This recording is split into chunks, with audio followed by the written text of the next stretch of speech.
Hey y'all, welcome to the next module. So this module, you're not going to have any readings or knowledge checks because as you probably saw from the grades, we need to work on the community project. So remember that this is all tracked for your community project, for your categorization, also for the logos it will be.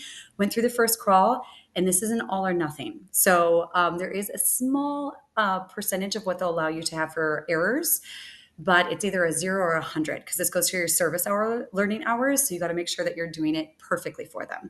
Okay, so here's the thing. What I went through the data and I saw. So remember that there are one of the 5 categories that has to be in every single one of your categorization has to be either a people, places, events, organizations, city context. Have to have one of those. All right. Then here, we're going to go into this one. When you choose one of those, then you need to choose one subcategory underneath that main category. All right. So if we look at these categories, so if let's say that this was an event, I would choose events. Then I choose one of these subcategories underneath events, right? Is it a sport? Is it a music event? Is it a festival? All right. Same thing with let's say that it's a person.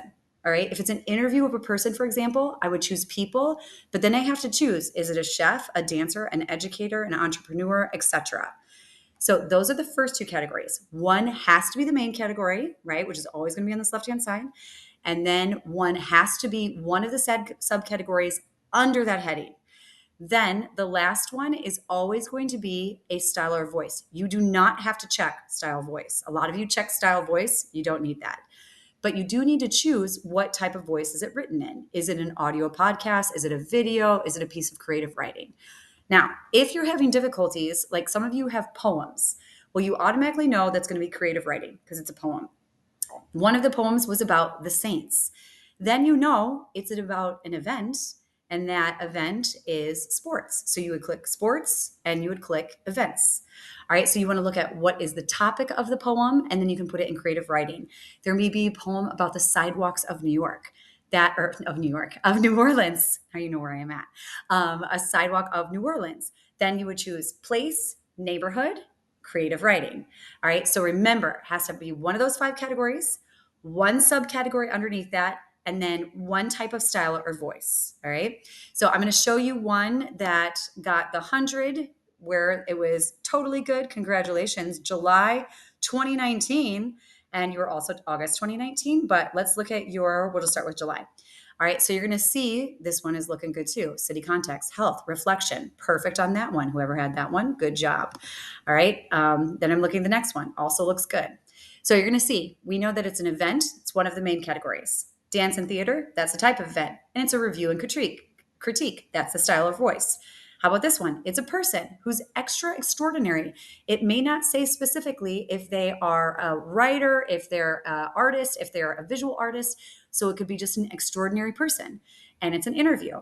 Then this is an event. It's an art exhibit and it's a video. All right. So see how all of these, you will never have more than 3 categories. If you have more than 3 categories, it's going to kick you out for the crawl. It won't give you any credit for it. So I can't reiterate enough. One of the main categories, one subcategory under that main category, and then one type of style or voice. All right.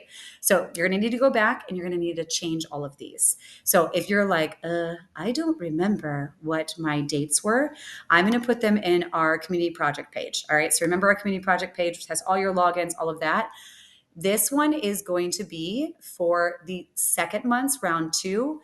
I will put round 1 down below here. All right. That way you know what your dates were for your months and your year. You need to go back and you're going to need to revise those. That's what this week is for. This week also due on October 18th, remember, is your round 2 of those months and dates, and your logos is due on the 18th. All right. So this week, no readings, no knowledge check, no preheats, no nothing. Just get in there and do all of the community project parts for this, because to move on to the next part, these have to be perfect. And as you all know, you filled out your service learning hour logs.